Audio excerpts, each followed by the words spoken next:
To support this channel and get all of the latest videos, I would love it if you would click the subscribe button, like this video, and leave a comment. Any comment.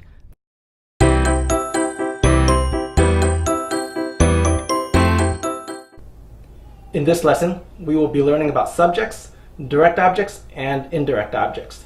This can get a little challenging, especially if you are new to English, so feel free to ask questions in the comments below. For each of these topics, first we will define these terms, then we will go through some examples, and then we will practice identifying them in sentences. A subject is the noun, pronoun, or set of words that performs the verb. Every verb will also have a subject. Now let's take a look at some subjects in example sentences. In the sentence, lions run, lions is the subject because it is performing the verb run. In the sentence, during dinner, Sarah drank some soup, Sarah is the subject because Sarah is performing the verb drink. A direct object receives the action of the verb. A direct object is not used with every verb. Now let's take a look at some direct objects in sample sentences. In the sentence, Sarah drank soup, soup is the direct object because it is receiving the action of the verb drink. What is it that Sarah drank? The soup. In the sentence, the parents give gifts to their child, gifts is the direct object because it is receiving the action of the verb, give. What did the parents give? Gifts. An indirect object receives the direct object. An indirect object is not used with every verb. A trick to identifying an indirect object is to see if it makes sense to put to or for in front of the direct object. Now let's take a look at some direct objects in example sentences. In the sentence, the parents give their child gifts, child is the indirect object because it receives the direct object gifts. The parents give gifts, which is the direct object, and the child is receiving the gifts.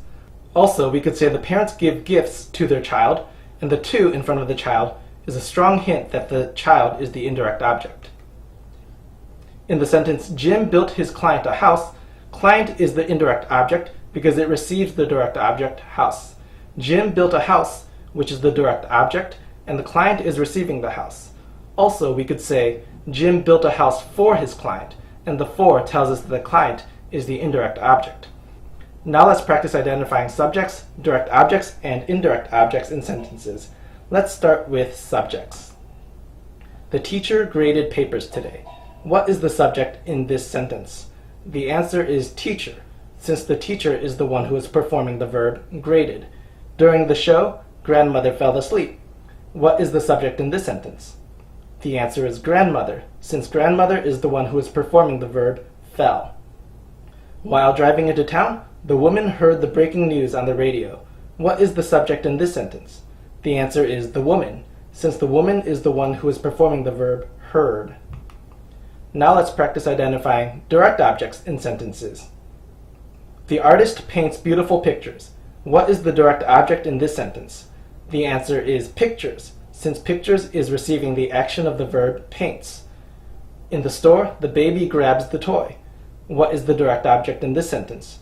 The answer is toy, since the toy is receiving the action of the verb grabs. Now let's practice identifying indirect objects in sentences.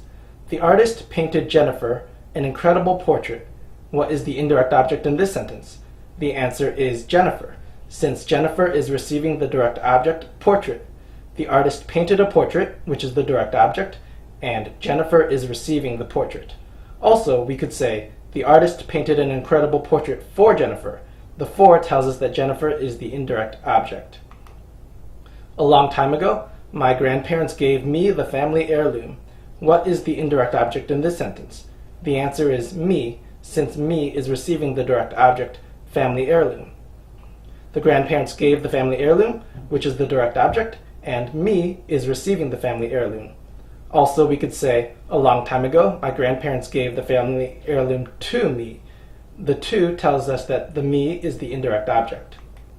And that's the end of this lesson on subjects, direct objects, and indirect objects.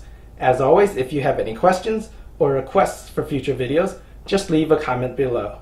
In our next lesson, we will cover pronouns. I'll see you there.